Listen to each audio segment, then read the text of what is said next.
저희 신문에 연재된 적이 있었는데 그 뭡니까 스포츠소재라는 신문에 무려 71회나 연재물을 실었습니다. 2002년 8월경부터 실기 시작했는데 연재물의 제목은 보물을 쫓는 사람들 라는 제목으로 백주는 본인이 기고한 글이고 그 글 내용 보면은 일제 어뢰공장의 실체를 확인시켜줍니다. 백주는 좀 약간 좀 전응아인 것 같아요. 본인의 증거를 수없이 만들어 놓고도 거짓말하고 우기는 이것은 약간 좀 그 IQ가 좀 의심이 됩니다. 세 번째, 탁종수라는 사람이 등장하죠. 그 탁종수가 자필로 쓰고 확인을 한 도굴 확인서를 보여주실 것입니다. 그 외에 수많은 결정적인 증거들을 공개하겠습니다. 온 국민 앞에 백주름의 거짓말을 파헤치겠습니다. 자, 정선생님. 예. 자, 편하게 말씀해 주십시오. 예. 네. 안녕하십니까. 6월 1일부터서 오늘 7월 28일까지의 사이에 약 20여 차례 금도구를 폭로하는 방송을 내보냈습니다. 이 타키트의 대상은 노무현과 문재인, 도굴단의 두목 백주름임 제의 타깃입니다. 부수적으로 근영의 서경석을 종교 깡패라고 제가 말했습니다. 도굴단을 협박해서 한 달이 끼고 일부를 말아먹었다고 저는 생각하고 있습니다. 그러나 이런 무서운 사실을 폭로하였음에도 아무 반응이 없다는 사실은 금도굴이 진실이기 때문에 항변의 말을 못하고 있다고 봅니다. 사실무근이라면 당장 명예훼손등으로 고소를 하여야 했는데도 불구하고 꿀먹은 봉오리로 등장하지 않는 것은 자신들의 행위가 더욱더 클로즈업될까 두려웠기 때문이라고 봅니다. 이러던 중에 도굴단의 두목 사이코패스 백주름이 리버사이드 호텔 대연회장에서 반박 기자회견을 했습니다. 자기네들이 도둑놈이 아니라는 것이죠. 얼마나 돈이 많길래 특급 호텔 대연회장입니까? 이것 하나만 봐도 별 볼 일 없던 그들이 돈이 많이 죄어 있다는 상황을 짐작할 수가 있습니다. 백주름의 우편에는 좌편에는 소도둑놈처럼 생긴 저 인상이 아주 소도둑놈 같은 그 김성태라는 인간이 앉아 있고 또 그 옆에는 용산역 앞에 강패 해병대 출신의 탁종수, 그 다음에 도굴 2번 두 번째 도굴범 금도굴의 다이버 대장 최상훈 등이 왼쪽 끝에 앉아있죠. 거짓말 향연을 펼쳤습니다. 참으로 간이 배밖에 나온 큰 도둑놈들의 뻔뻔한 모습이 아닐 수 없습니다. 20여 차례의 폭로 방송으로 압박이 오니까 압박 받은 것 같아요.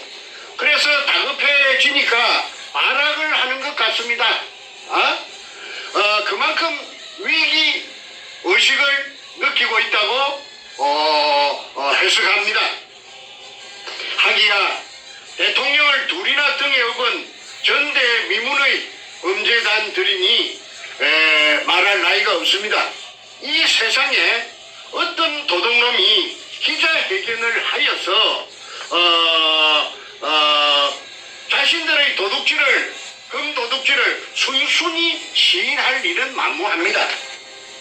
오늘은 이들이 얼마나 교활한 거짓말로 문자를 써서 교은영색 했는지 짚어보겠습니다. 그러니까 이들의 공통된 핵심은 자기네들이 문현동 1219-1번지에 그 제가 판 수직구 아래에 16m 아래에 수평굴이 죽어도 일본 의뢰공장의 한 가닥이 아니고 수이 실패한 굴로서 제가 그거 거짓말을 해가 사기쳤다는 것이 처음부터서 끝까지 교활한 거짓말입니다. 이래가지고 제 인생 16년이 몽창 날아가 버렸어요. 그래서 이제 지금부터 그들의 거짓말이 얼마나 교활한지 증거를 하나하나 제가 밝히도록 하겠습니다. 먼저 백준엄, 김성태, 그 다음에 탁종수가 거기에 나와가지고 내가 가만히 보니까 안절부절해요. 그거는 바로 이 종이 때문에 그렇습니다. 자신이 써놓은 이 종이 확인서, 이 탁종수 제일 밑에 있죠. 이름이 있고 주민등록번호가 있습니다. 그리고 지장이 있습니다. 이거는 감정해보면 당장 알 수가 있습니다. 오리발을 낼 수가 없는 것입니다. 내용을 읽어주시죠. 이게. 본인 탁종수는 2002년 5월 중순경 평소 알고 지내던 백준엄으로부터 부산시 문현동 소재 일제 지하 의뢰공장에 금이 가득 찼다고 하여 투자를 요청하기에 일금 5천만 원 정을 투자하고 백준엄에게 투자하고 그 후 현장에 여러 번 가서 지하 물속에 잠긴 울속을 확인하였고 바로 열고 비디오 테이프 포함 그 뒤 6, 7, 8월 말까지 도굴 작업을 한 사실을 알고 있습니다. 그 당시 본인은 김홍랑 남편 이름으로 문현동 땅을 매입하여 모든 게 순조롭고 합법적인 절차를 거친 줄 알았다. 그러나 그 뒤 백준엄은 본인에게 형님 모든 게 시간이 가면 고생 끝이니 죽지 마시고 기다리시기만 하면 내 인생 책임지겠다고 하여 이날까지 기다리고 있었던 사실입니다. 본인은 백준엄이가 그 당시 금을 도굴하여 숨긴 것으로 확신합니다. 이유는 백준엄이가 100%로 금이 있다고 하여 믿고 투자했던 것입니다. 2004년 9월 14일 탁종수 480810-1010711 추가문 본인이 처음 투자를 할 때 문현동 지하 동굴내를 촬영한 비디오 테이프도 보았고 그 당시 테이프상에는 일본군이 쓰던 마대 자루가 차곡차곡 빼곡히 있었기에 본인은 그 속에 들어있는 것이 금이라는 백준엄이 말을 액면 그대로 믿었던 사실입니다. 이에 확인서를 첨부합니다. 2004년 9월 14일 탁종수 지장을 딱 찍어놨습니다. 지장이. 이 지장 감정하면은 탁종수 필적 감정하면은 이거는 탁종수가 썼는지 사실 여부를 알 수 있습니다. 2004년 9월 14일입니다. 그 다음에 2002년 3월 2일날 제가 수직구를 뚫어놓고 4월 5일날 배신이 일어났다는 것을 제가 알았습니다. 김성태와 백준엄이 배신을 일으켰다는 사실을 제가 알게 되었지요. 그런데 2002년 배신이 일어났으면은 자기네들 주장대로 할 것 같으면은 사기당했다고 지하 수평굴이 박정희 대통령 이발사 박숭이 한 실패한 굴로 정충재가 사기쳤다고 할 것 같으면은 그래서 끝입니다. 그 현장에 갈 필요도 없고 땅을 살 이유도 없습니다. 그런데 이 사람들이 땅을 샀어요. 땅을 살 돈이 없으니까 그 광주 전라남도 광주시 서구 지평동에 있는 김홍랑이라는 여자를 찾아가서 땅을 사게 만듭니다. 그래서 김홍랑이라는 여자와 그녀의 남편 공무원, 그 당시에 공무원 전남도청 새마을 가장 그 박민수라는 사람이 그 부산 문현동에 와서 그 수직구 속에 그 카메라를 찍는 로봇을 내려보내가지고 금포대, 즉 일본식 한자 이등충이 찍혀있는 금포대가 재어 있는 것을 제3, 제4 확인하고 그 땅을 삽니다. 그러면 땅을 사기 전에 이제 금이 재어 있다는 것이 확인을 제3, 제4 했기 때문에 광주에 사는 사람들이 부산 문현동의 땅을 사는데 그때 지주가 두 사람이었어요. 한 사람은 지분의 65%, 100분의 65%를 가지고 있는 조규혜라는 사람이고 50년생. 다른 한 사람은 지분의 35%를 가지고 있는 100분의 35%를 가지고 있는 정문균이라는 60년생 남자입니다. 이 둘이 연합해가지고 대한항공으로부터 IMF가 오자 이 땅을 불화를 받았던 것입니다. 그때 불화 받은 가격이 평당 80만 원씩이라고 합니다. 그런데 김홍랑이 급하게 살라고 하니까 그 땅을 살라고 하니까 평당 80만 원에 산 땅을 불과 몇 달 만에 200만 원씩에 김홍랑에게 팔았는데 한 사람은 정문균이는 100분의 35를 가지고 있는 정문군이는 자기는 안 팔겠다. 나는 금을 배당받겠다. 해서 100분의 35를 고수했고 조규혜는 50년생 조규혜는 팔겠다. 그런데 지분 6.5%는 그렇게 제가 10%를 줬죠. 그 땅을 사용한 대가로서 금이 나오면은 1화를 줬습니다. 그걸 이제 그대로 변하지 않고 정문균이는 3.5%를 그대로 금 지분 3.5%를 고수했고 그 다음에 조규혜는 자기가 가진 땅 비율대로 가진 6.5%를 중에서 5%는 땅을 사가지고 새로 들어온 여자 김홍랑에게 5%는 양도하고 나머지 1%는 자기가 조규혜가 계속 지분을 고수하는 것이 요 도굴단의 금갈라 묵은 서류에 나타납니다. 한번 확인해 보겠습니다. 정문균 여기 있습니다. 정문균 이거 딱 비춰주세요. 정문균 3.5%. 잠깐만요. 문균. 그 지장 초점에서 찍어놨어요. 안 맞, 잠깐만요. 초점에서 안 맞는데. 그 3.5%가 잘 안 보일 거예요. 지장을 찍어놨어. 예, 저 정문균 보입니다. 예, 예. 좀 흐리지만 보이고 예, 정문균 그다음에 60년생, 60년 7월생 조규혜. 3.5% 있고 조규혜. 조규혜 50년 5월생 1.5%. 1.5%. 6.5에서 5를 갖다 김홍랑이 줬어요. 예, 조규. 김홍랑이 5% 웃깁니다. 나왔습니까? 네, 나왔습니다. 김홍랑 5% 맞죠? 예. 그래서 이제 1219-1번지에 100분의 65의 지분을 중에서 6.5%의 금도굴 지분 중에서 5%를 김홍랑이 받고 들어왔습니다. 그러니까 조규혜는 1.5%를 남겨놨습니다. 그래서 그때 땅을 그 100분의 65를 살 적에 백준원과 김홍랑 간에 공정 계약을 했습니다. 그 계약서를 제가 지금 공개하겠습니다. 제가 일단은 한번 읽어보고 비사트 드리도록 하겠습니다. 계약서 각 성명 김홍랑 주민등록번호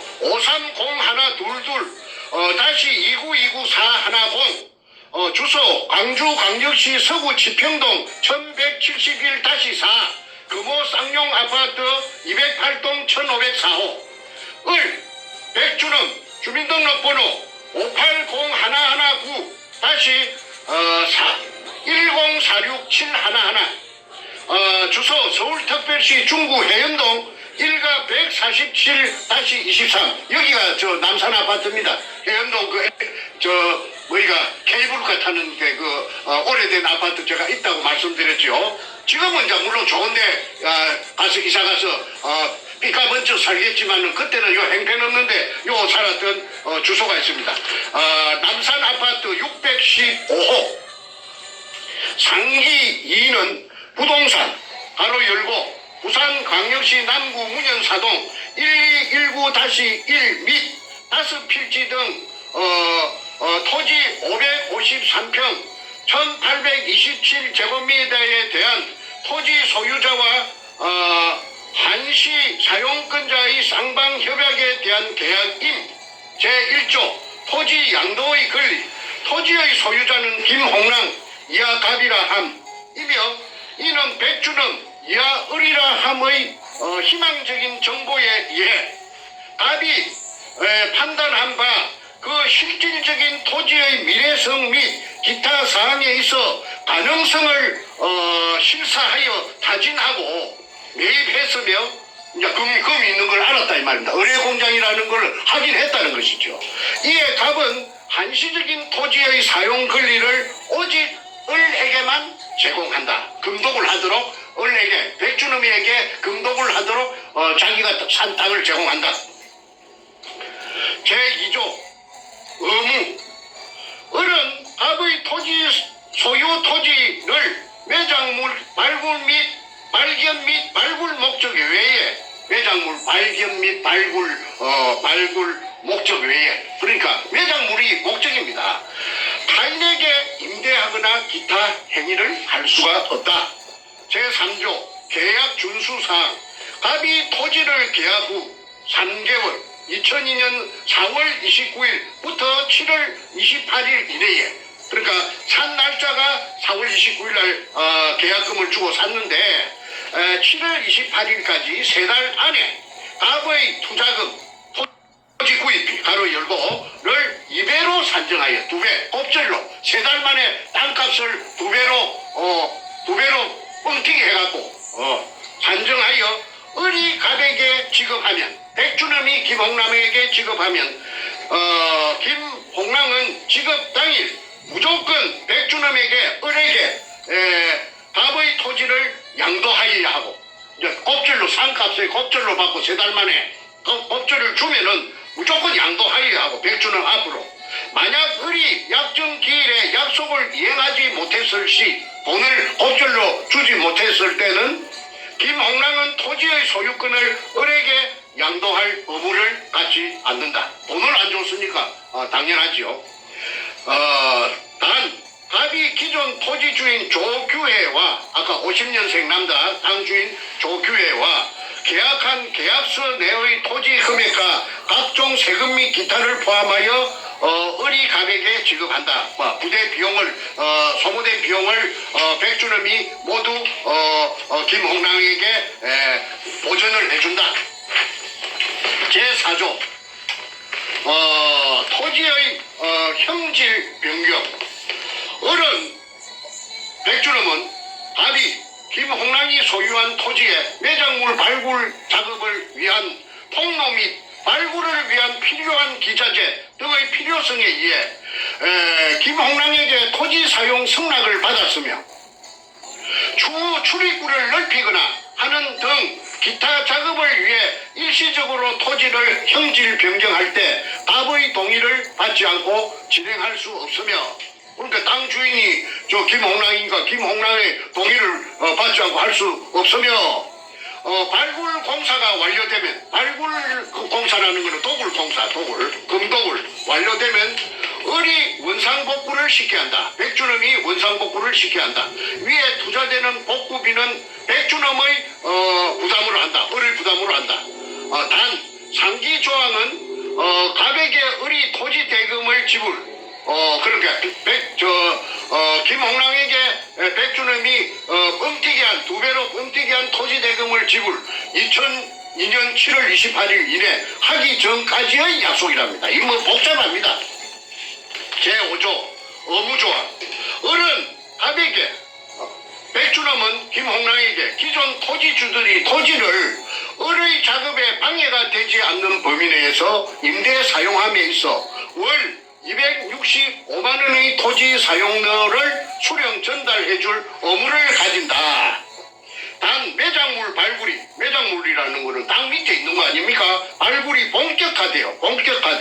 35%의 토지주 및 임대자들이 그 이제 정민균이를 말하는 것 같아요. 60년생 35% 지분이 있으니까 토지주 및 임대자들이 철수할 시에는 그 책임을 지지 않는다. 제6조 특약조항. 김홍랑은 계약 기간 동안 백주는 을의 사전 동의 없이 토지를 제3자에게 매각이나 설정 및 기타 등 을의 발굴 사업에 발굴 사업이 도굴 사업입니다. 발굴 사업이라는 것은 그 가로 열고 도굴 사업이나 마찬가지죠. 지장을 줄 수 있는 행위를 절대 할 수 없다. 그러니까 도굴 하는데 그 땅 주인이라고 방해하면은 안 된다.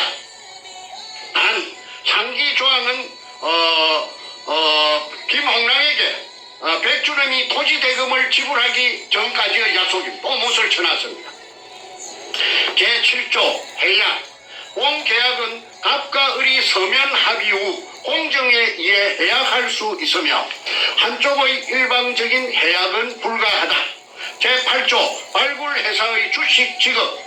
갑은 발굴회사는 이거 도굴회사입니다. 포세이돈 살베이지라고 5월 13일 날 2002년 5월 13일 날 남포동 그 피닉스 호텔에서 잔당 발긴 대겸 1회 주주총회를 했다는 것을 엊그제 말씀드렸죠. 그걸 말하는 것 같습니다.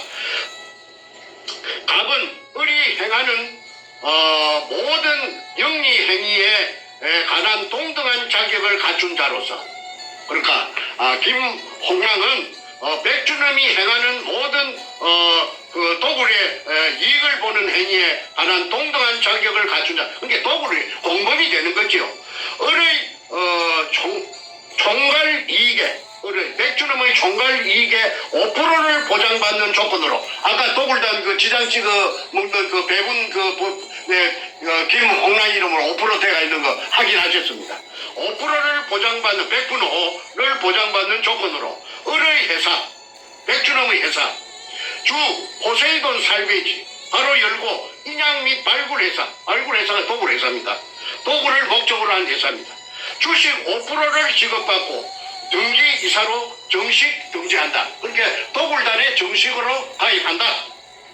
제9조 을의 권리행사. 을은 백주놈은 갑이 김홍랑의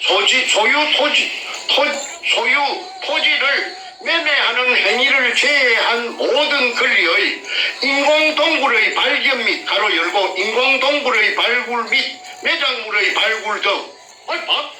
박숭이 실패한 굴이라고 사람을 갖다가 삶아놓고는 주거끼리는 인공동굴의 발견 및 매작물의 발굴 이렇게 가로 열고 못을 쳐놨어요. 총 계약기간 가로 열고 1차 종료는 2003년 12월 31일까지로 한다. 그렇게 금이 얼마나 많아야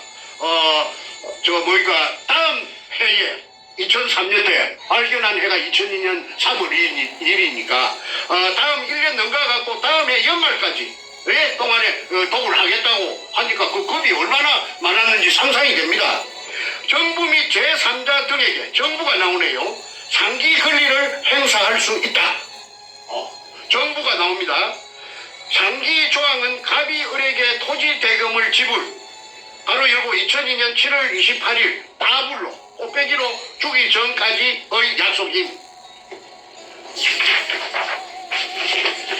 제10조 발굴회사 지분 대금.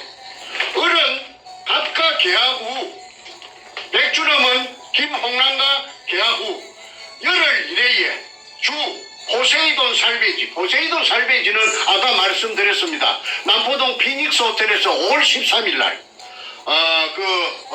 도굴 회사를 임시 주주총회를 하고 주주총회를 했다고 내가 아까 이야기. 그게 이제 도굴 범죄단입니다. 범죄단을 결성했다는 겁니다. 창업하여 회사 지분 5%를 갑에게 지불하여야 한다. 다시 한번 100분의 5를 금도굴의 100분의 5의 지분을 김홍랑에게 준다. 못을 쳐놨네요. 제11조 갑은 을이 발굴함에 있어 김홍랑은 백주놈이 발굴함에 있어, 발굴이란 말은 도굴입니다. 추가 투자를 원하지 않는 것으로 한다. 제12조 을의 채무는 백주놈의 채무는 갑에게 어떠한 영향을 미치지 않는다. 제13조 을이 백주놈입니다. 백준원이 주 포세이돈 살배지 법인 등록 시 상기 계약 내용을 성계한다. 제14조 분쟁 조정. 답과 을이 계약서에 명시되어 있지 않은 일에 의한 분쟁에 있어 이 계약서에 없는 조항에 분쟁이 일어나면 조정에 대한 협상은 양측의 대표가 사회의 상식적인 수순을 밟아 해결하되 그래도 타결되지 않을 시에는 이 사건에 대한 분쟁의 해결은 서울지방법원으로 이의를 제기하기로 한다. 재판까지도 이제 염두에 뒀습니다. 제15조 마지막입니다. 답과 을은 이 계약을 확인하기 위해 두 통의 계약서를 작성하여 서명 날인하고 공정을 한다. 2002년 4월 29일 각 김홍랑, 을, 백준호 요 붙여주세요. 밑에 제일 밑에 도장 나오게. 2002년 4월 29일 김홍랑 백준호 도장 찍혀 있습니다. 그 다음에 여기 이제 제일 표지입니다. 제일 표지입니다. 그게 공정 서류의 그 변호사 사무실에 가서 공정한 서류의 표지입니다. 그 다음에 이것이 이제 맨 마지막 자입니다. 부산광역시 연제구 거제 1동 세종빌딩 3사청 법무법인 신성 공정 담당 변호사 강동규. 자, 김홍남과 백준음이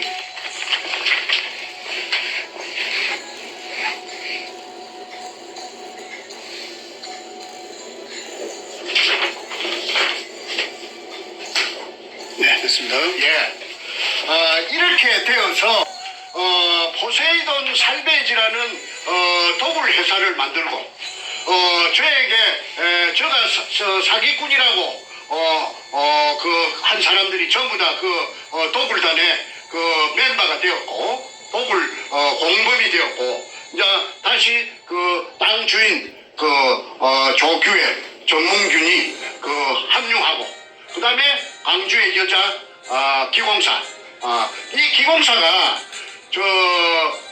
청와대에 그 김대중 청와대의 부인인 그 이희호 전속기공사라고 그런 소문이 다다했습니다.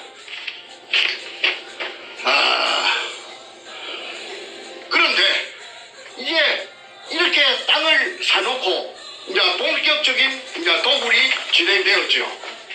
그래서 이제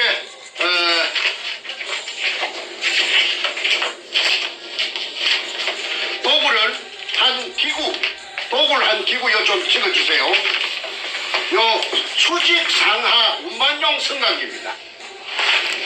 이걸 이제 그 우인지 시설을 해가지고 컨테이너 위에다가 천장에다가 이제 쇠막대를 용접을 해가지고 그게 우인지 시설을 해가지고 전기를 이어가지고 그 방금 그 기구를 가지고 그 금포대를 이동충이라는 그 금포대를 밤 새벽 3시까지 끄자고 올린답니다.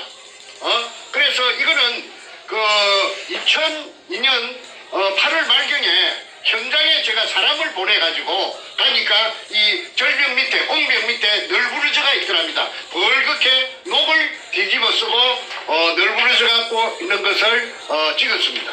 그 다음에 자 아까 이제 다시 말씀드릴게요. 2002년 4월 5일 날 서울시청 후원에서 제가 배신이 일어난 줄 알았습니다. 그러고 나서 그 사람들하고 저하고는 그 사람들은 도굴단이 되고 저는 쫓기는 신세가 그들로부터 쫓기는 압박받는 신세가 되고 손에 가진 정권은 없고 이제 이거 뭐이가 루비콘 강을 한번 건너가면은 다시는 이제 돌아올 수 없습니다. 만날 수가 없습니다. 그런데 이제 이 땅도 사고 아까 4월 26일 날 땅도 4월 29일 날 땅도 사고 그 다음에 이제 5월 말부터서 제가 본격적으로 도굴이 진행되었다고 했습니다. 그런데 5월 말기에 도굴을 하려고 그러면은 고사를 지냅니다.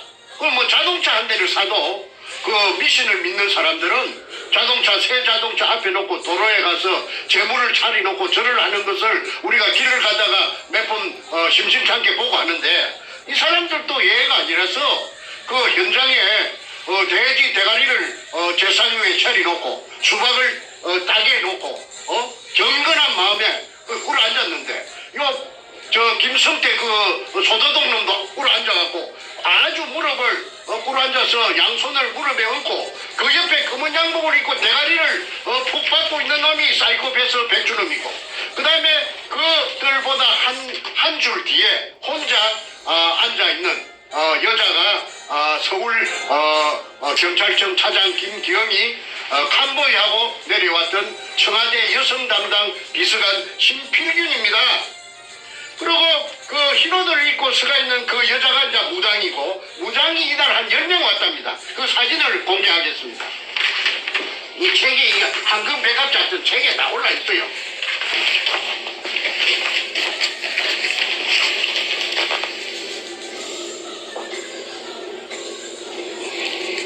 2002년 5월 28일 5월 28일. 문현동 발굴 성공을 비는 고사 장면 책 143페이지에 나와 있습니다.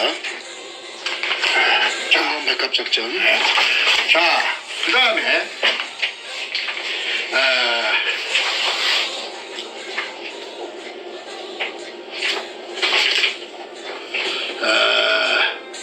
136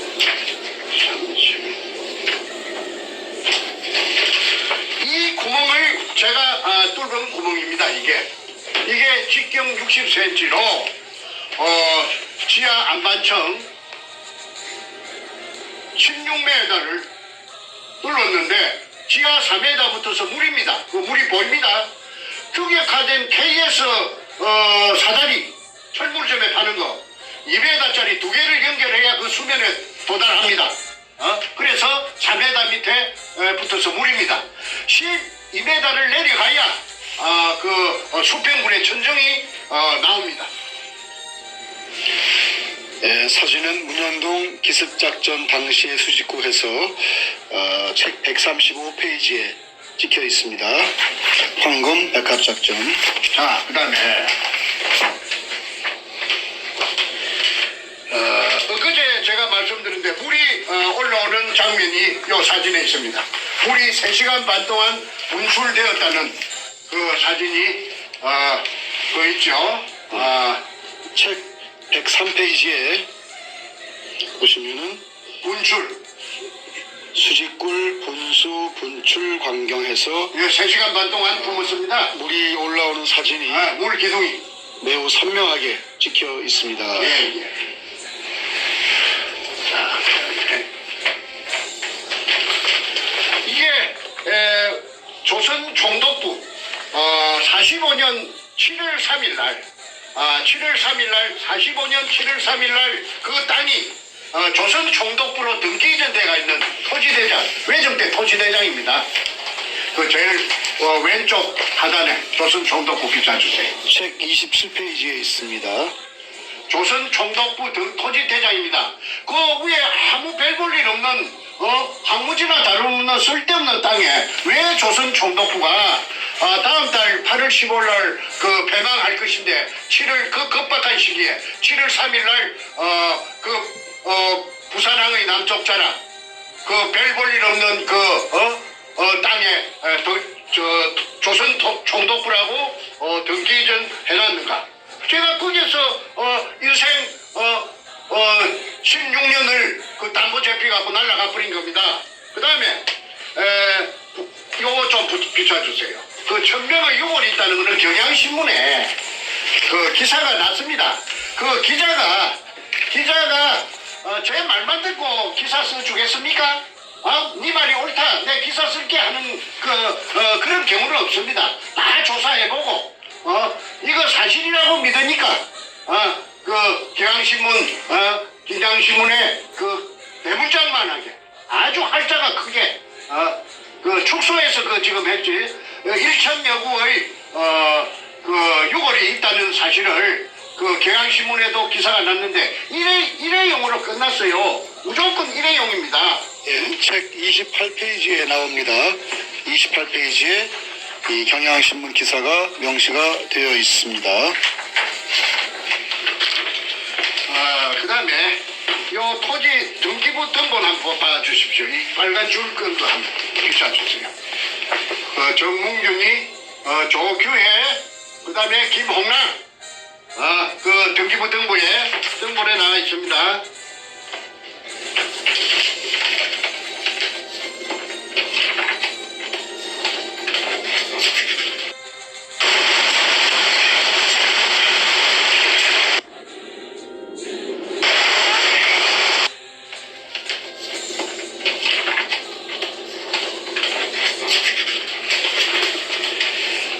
내용 좀 읽어주시죠.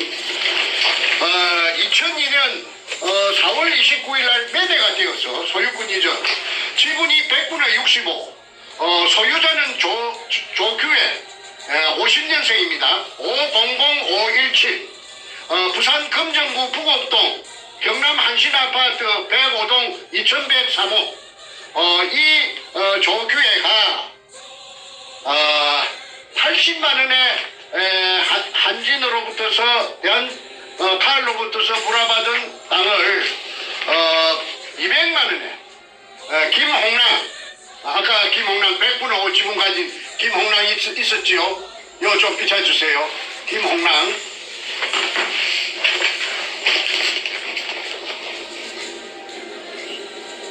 광주 서구 지평동 금호 아파트에 사는 여자 김홍랑에게 100분의 65를 200만 원씩에 팔았고, 그 다음에 정문규라는 60년생 이놈은 도굴에 금에 대해서 전설처럼 내려오는 금에 대해서 욕심이 발동했기 때문에 팔지 않고 금 지분을 이익 배당을 받겠다 해서 35%를 보수하고 이렇게 이제 포세이돈 살베이지라는 회사가 되었습니다. 그리고 여기서 참 재밌는 게 하나 있습니다. 제 동생이, 제가 5형제 중에 장남인데 제 둘째 동생이 정간재라고 53년생이 있어요. 벤티. 그런데 그 정간재가 아무 상관도 없습니다. 운현동 땅하고 아무 상관도 없고 금동을하고 아무 상관도 없는 정간재를 끌어들여가지고 정간재를 꼬시기 위해서 지불각서를 써줍니다. 아마 경찰이 없었으니까 앞으로 주겠다는 약속으로서 김성태가 자필로서 써준 지불각서가 저에게 있습니다. 그러니까 이게 정간재에게, 맨 밑에 정간재에게 일금 1,000만 원을, 일금 1,000만. 그런데 김성태도 금융불량자고 정간재도 금융불량자인데 금융불량자 둘이끼리, 신용불량자 둘이끼리 1,000만 원을 주겠다고 지불각서를 써줍니다. 제가 읽어드리겠습니다. 지불각서 일금 1천만 원. 위 금액을 주 포세이돈 살베지에 본인 지분이 매각되면 지불할 것을 각서함. 단 회사의 이게 뭐라 쓴가요? 발전과 본인의 업무와 체면에 협조하는 조건임. 2002년 5월 24일 김성태조에게, 그리고 이제 책에는 가명으로 해야 되기 때문에 김성준으로 되어 있습니다만은 책 138페이지에 나와 있습니다. 자필입니다. 김성태. 자, 그래서 이것이 2002년 5월 24일 날 아무 상관없는 정간재에게 김성태가 무슨 본인 지분이 매각되면 포세이돈 살베이지는 그 도굴회사인데 도굴회사에 그냥 자기가 돈이 없으니까 지분이 매각되면 지불할 것을 각서한다. 단 회사의 발전과 본인 전무랍니다. 전무. 포세이돈 살베이지의 전무의 업무와 체면에 근데 도굴한다고 들고 다니지 말라. 이 다물는 조건으로서 1,000만 원 니한테 줄게. 언제까지 주느냐? 매각되면, 지분이 매각되면 내일이라도 준다. 4월 5일 날 배신이 일어났는데 5월 24일 날 내 친동생 내 밑에 포장 밑에 정간지에게 1천만 원을 준다는 지분가스를 써놓은 것이 무엇을 의미하는지 금이 없는데 이따위 짓을 하겠습니까? 그 교활한 놈이. 그러고 이제 제가 그 무렵에 대한항공으로 달려갔어요. 왜? 대한항공에서 불화를 받았기 때문에. 그 조규의 정문균이가. 그래서 내가 대한항공에 달려가서 내 기억하건대 31명의 그 이사가 있었다는데 IMF가 오면서 전부 다 날아가고 하나 남았는데 그게 노송성이라는 사람입니다. 소나무 송자, 이룰 성자. 이분이 그 상무를 했는데 관제 및 시설 담당입니다. 그러니까 기술직이지요. 기술직인데 저하고 이야기를 해보니까 다 알아듣더라고요. 내가 그 땅 문현동이란 말은 내가 안 했는데 그래서 이제 계약을 할 뻔하다가 대한항공하고 할 뻔하다가 그 홍콩 그 다음날 계약하자는 그 약속날에 홍콩 비행장에서 하물기가 추락하는 바람에 그래서 그 무산이 된 적이 있습니다. 그랬기 때문에 노송성이라는 그 상무가 그 문현동인 줄은 모르고 그 어딘가에 있을 그 지하 의뢰공장에 대해서 세세하게 입력이 돼가 있는 상태니까 내가 그 사람을 찾아가서 자 지금 부산 문현동은 이제 문현동 갔습니다. 문현동의 의뢰공장이다. 그 사람이 놀래지요.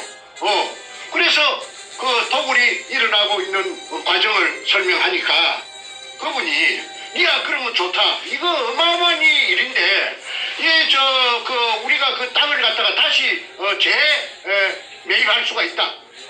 우리가 다시 그 금이 나왔다면 우리 땅을 다시 매입해야 될 거 아니냐. 그 대신 조건이 하나 있다. 그 정 선생이 팠다는 그 수직구 밑에 그 일본 글자가 찍힌 항토색 마다리 포대가 그 속에 금이 든 것이 가득 찼다니까 그 사진 한 장만 찍어 온나.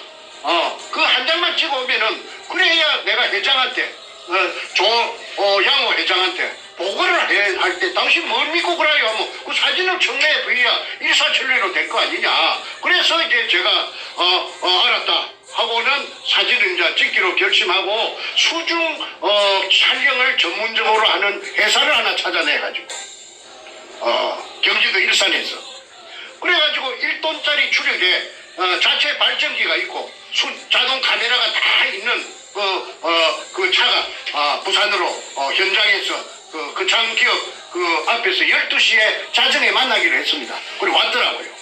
그래서 이제 사전에 준비한 고압 가스 절단기로 형식적으로 걸어놓은 그 대문에 그때부터 그놈들이 대문에 걸어놨습니다. 잠가놨습니다. 그걸 그만 끼려는데 시간이 걸리니까 그만 고압 절단기로 가지고 절단하고 안에 들어갔습니다. 그때 한 30명의 청장년을 전부 태권도 유단자들인데 고수들인데 제가 동원해가지고 누구든지 방해 세력이 경찰은 말고 나타나면은 전부 대가리를 쪼개버리라. 내가 책임지겠다. 도굴단이 나타날 거니까 일전을 불사하고 전쟁을 불사하고 그게 들어갔습니다. 그래서 그 컨테이너 덮어 씌워놓은 컨테이너도 그냥 문이 잠겨가 있으니까 소불할 만한 그 자물통을 채워놨더라고. 그래서 그것도 고압가스불로 그만 찌찌찌 찢어가지고 문짝을 파쇄해서 드러내고 들어갔더니 아니 그게 완전히 그 수직구 뚜껑을 1cm 간격으로 보드나트로 쫙 쪼아놨고 그 벽에는 잠수옷이 고무 잠수 검은 고무로 만든 잠수옷에 물이 덜 말라가고 전기불에 번쩍번쩍 하더라고요. 그걸 그 도굴단의 일원으로 그게 따라갔던 제 동생 정간재가 100분의 1로 받고 따라갔는데 그 같이 갔던 산청에 정재호라는 정간재 친구가 있습니다. 합벌이 시골에서 초등학교 나왔는데 이 사람이 자동차 고치는 기술자입니다. 근데 이 사람이 정관제하고 친구다 보니까 친구 따라 강남 간다고 그 부산 문현동에 도굴 현장에 같이 따라가서 종사를 한 적이 있습니다. 한 3달, 4달 동안 있었다고 하더라고요. 그래서 이 정재호가 이 도굴단에 폐행당하고 올라와가지고 그래가지고 얘가 저 희망이 뭐냐 하면은 자기가 어릴 때 꿈이 만화가가 되는 게 꿈이었대요.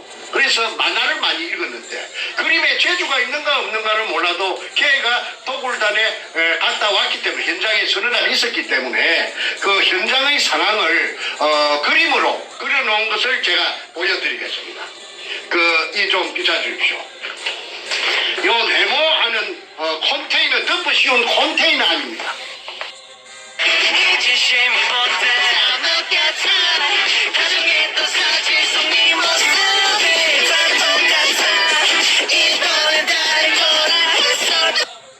요 네모하는 컨테이너 덮어 씌운 컨테이너 아닙니다.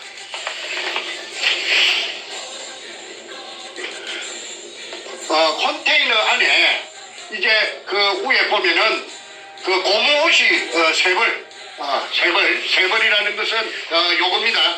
저 잠수복이 3벌, 언제든지 3벌 걸려 있었대요. 그 다음에 이 탁자가 있고, 이 제가 판 구멍은 요 새까만 점 요기 제가 판 구멍입니다. 이 구멍을 덮어놨어요.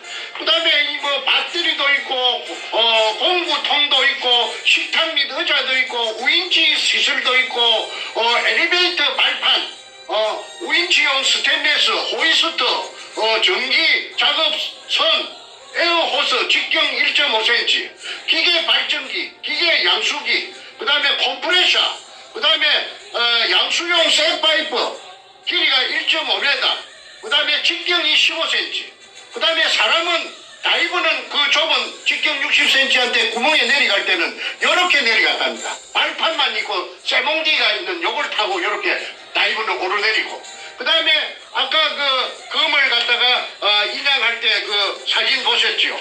그 수직 상하 운반용 성강기 이걸로서 검을 도굴하고, 그 다음에 사람이 또 다이버가 올라올 때는 또 그 생각대 같은 그 발판만 있는 걸 타고 올라왔다고 정보를 제공해줘서 저는 그 산청에 경상도 지리산 밑에 앉아 있어도 이 도굴단들이 돌아가는 것을 다 알 수가 있었습니다.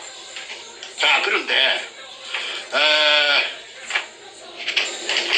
이 어느 날 이제 아까 대한항공 이제 부산지사 대한항공 지사의 책임자하고 그 밑에 또 부주임하고 그 한 3-4 명이 아까 그 발전기 내려갔을 적에 왔습니다. 그래서 이제 발전기가 카메라를 이제 돌려가지고 이제 물속에 보압 전기 절단기를 갖고 뚜껑을 보드나트 풀 시간이 없으니까 옆구리를 쭉 찢으니까 그냥 촛농 녹듯이 해서 따가리를 떼내고 그냥 잠수를 해서 이제 물속에 들어갑니다.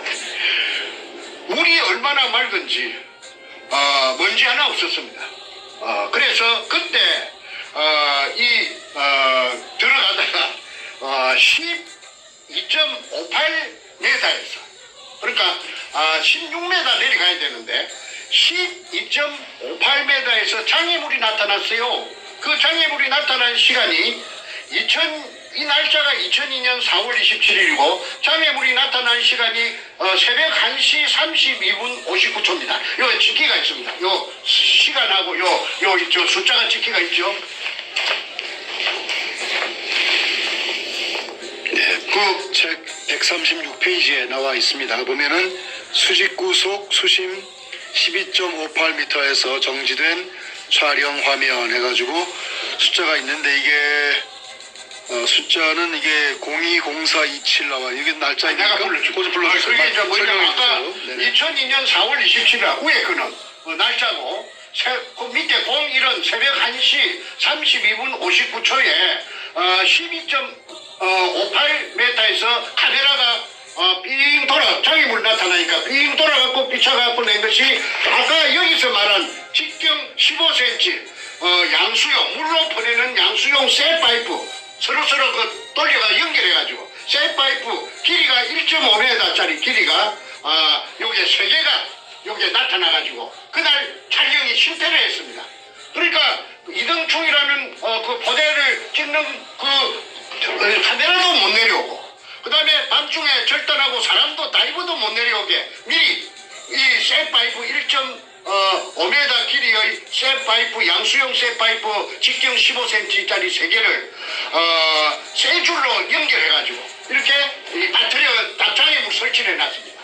자, 그 보여주실 때 이 초점을 얼굴에 맞췄기 때문에 카메라가 너무 앞으로 오면 안 보인답니다. 그러니까 그 보여주신 자료를 얼굴 옆에다 보여주시면 좋아요. 이쪽 얼굴 옆으로. 예. 짝파가 여러분 이제 예. 초점이 맞습니다. 예. 네, 좋습니다. 예.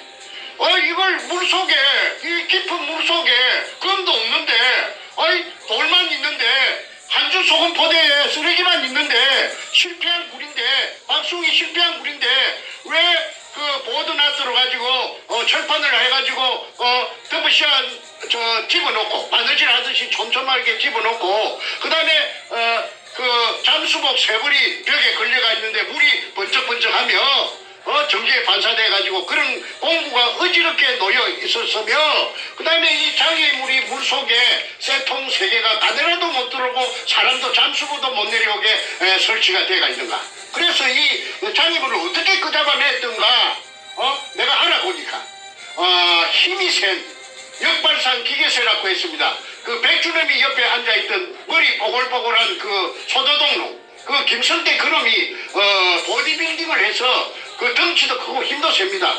그놈이 진암철판을 가지고, 진암철판이 큰 진암철판에다가 줄을 연결해가지고 그걸 집어이어가지고 이걸 이 쇠가 새로 만든 거니까 이게 그 진암철판에 척거덕 붙으면은 막 두놈 세놈이 엉겨 붙어가지고 이걸 끄잡아 올리는 것을 그 정재호도 보고 정가재도 봤다고 증언을 해서 이 용도가 자기네들이 저녁에 자러 가면은, 독을 마시고 자러 가면은 이게 아무도 못 들어오게, 말하자면 자물쇠 역할, 자물통 역할을 하기 위해서 불안하니까 이렇게 해놨는데, 금이 있었기 때문에 이런 신경을 써가지고 2중 3중으로 그러니까 아까 처음에 정문에 쇠문에 고압 전선을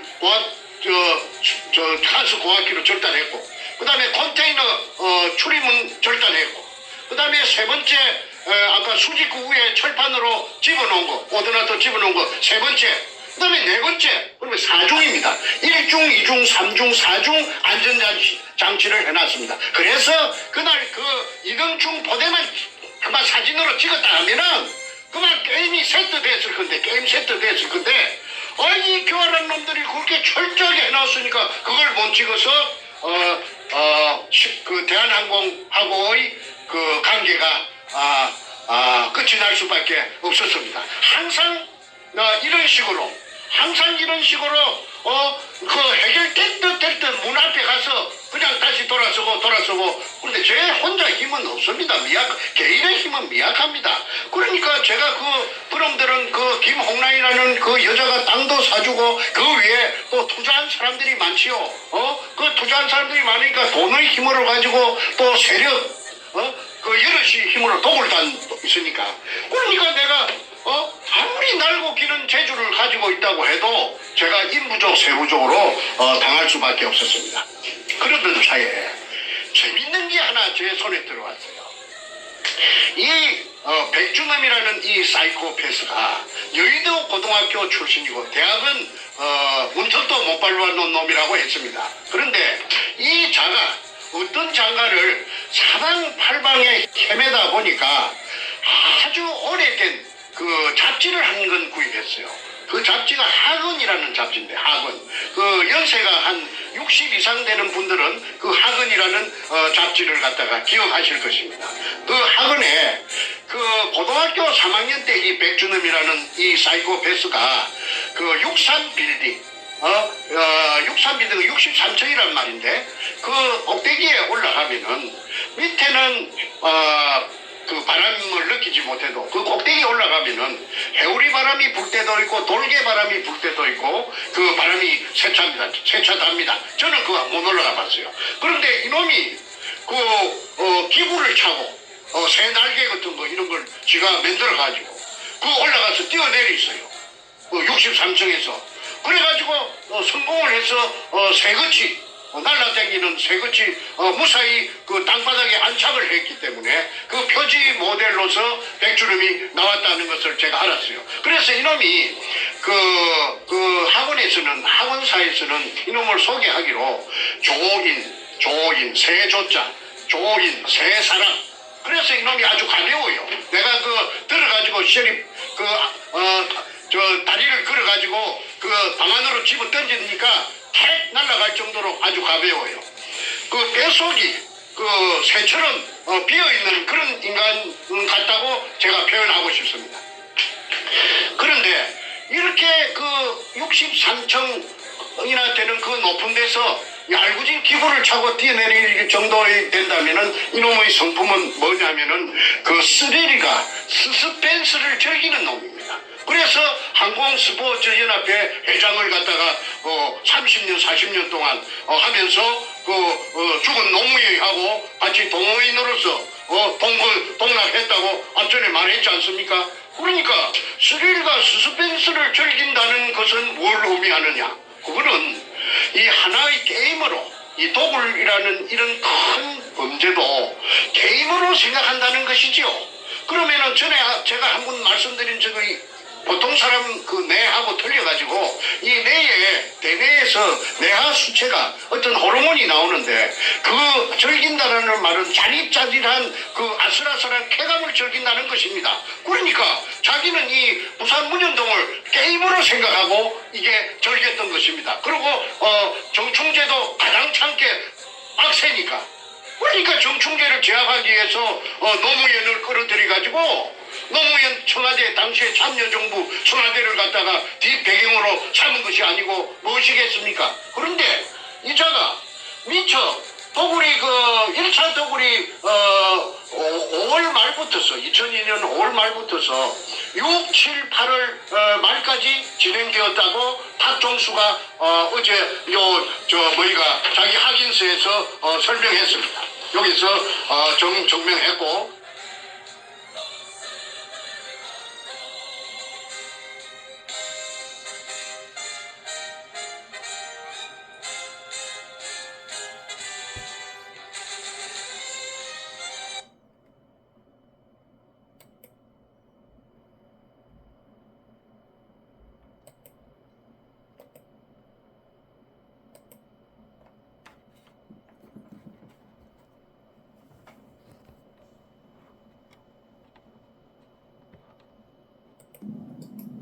조선민주주의 인민공화국 수령이라고 하는 김정일이라고 하는 놈이 결제 책상에서 무언가 결제를 하고 있고 그 옆에 그가 임명한 인민민주주의 3.0 간첩 총독 문재인이가 부동자세로 서 있는 모습입니다.